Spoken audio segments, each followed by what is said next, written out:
我们来谈谈咳嗽的中医跟饮食的调理。咳嗽要先去区分它是寒还是热，是燥还是湿。像最近有患者在抱怨他咳嗽痰很黏都咳不出来，因此很难过，这就偏燥咳，这时候要吃润燥的药，例如像蜂蜜或是炖过的水梨。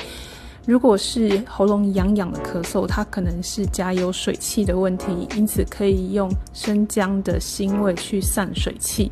那如果这个人平常容易口干舌燥的话，就可以加点柠檬跟蜂蜜，用甘酸来化阴，平衡它的热性。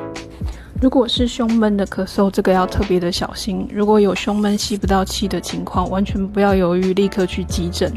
那胸闷吸不到气，在穴道上你可以按压内关穴，在手腕上2寸的地方。